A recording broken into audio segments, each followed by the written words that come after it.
Thank you, George. Who do you have questions?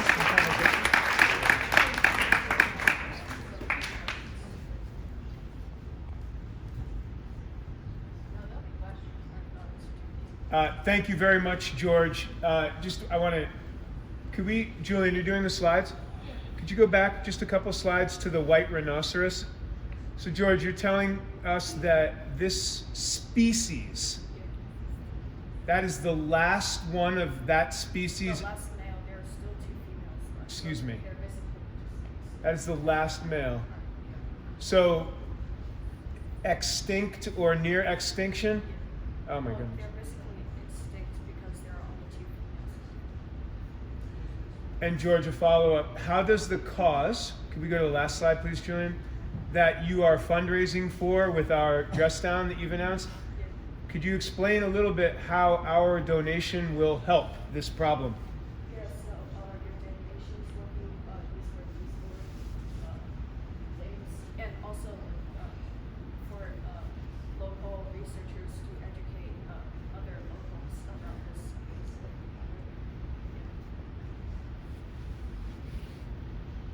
I have a question. Where do most of the rhinos live? Africa. We are in Africa. Central and somewhere. And are they on reservations or are they in the wild or so about 50,000 might be on a reservation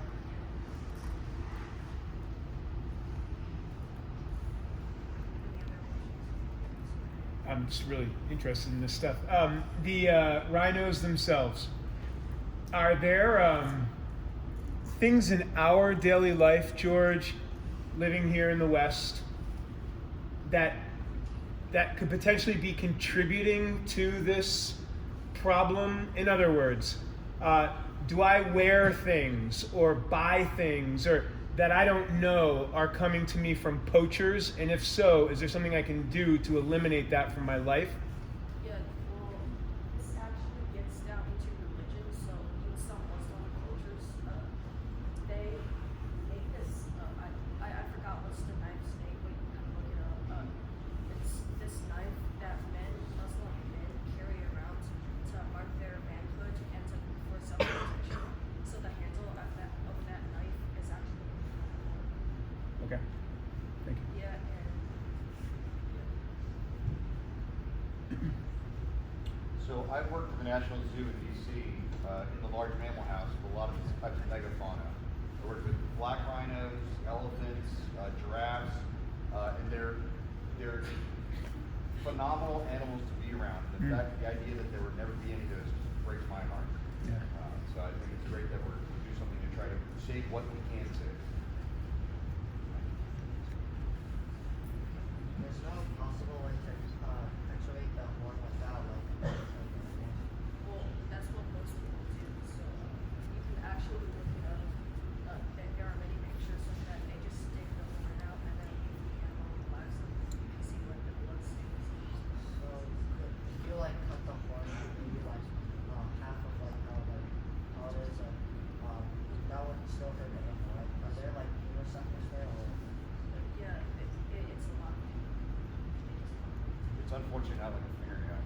But Well, if they just cut it off, it'll be fine because it's a fingernail. But it is. Yeah, Okay. but if they like pull it out like from, if you pull your whole fingernail out, it will hurt. So same thing. Well, this is for you and Mr. Friends, if possible. Mr. Friends, you just said something that really struck me. And and this is where, George, I think your leadership with this is like next level. I hear statistics like in our ecosystem and environment, help me here somebody, every day X number of species of things, from insects to microorganisms, are going extinct. And like you hear those things and okay, you know, you just use that term megafauna, right? Which I get it, rhinos, hippos, elephants, things that we love and know. And my youngest son is 6. To think that it is, and I need to think that it is a reality that in his life, certainly in my unborn grandchildren's lives, they may never know a rhino. So I appreciate. We're involved in a mass extinction right now. Yeah.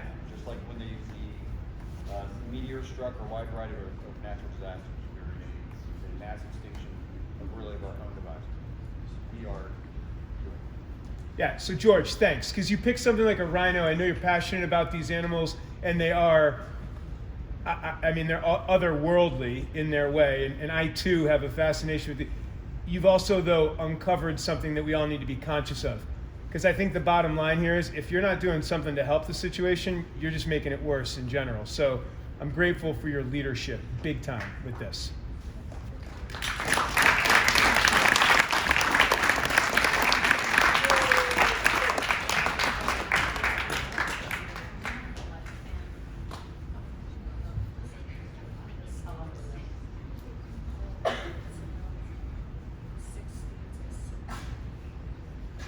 That's how the only, right?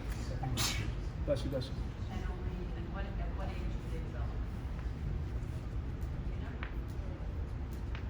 Well, I usually don't see them until 5 to 10 years old. A little bit older. How many have you seen? One. Well, I see a lot. George, can you share that with the group, please, what you just said? Yeah, so I notice it's a lot. So you've seen them, yeah. Yeah, a lot. I see a lot of them. Thank you very much, George, very much.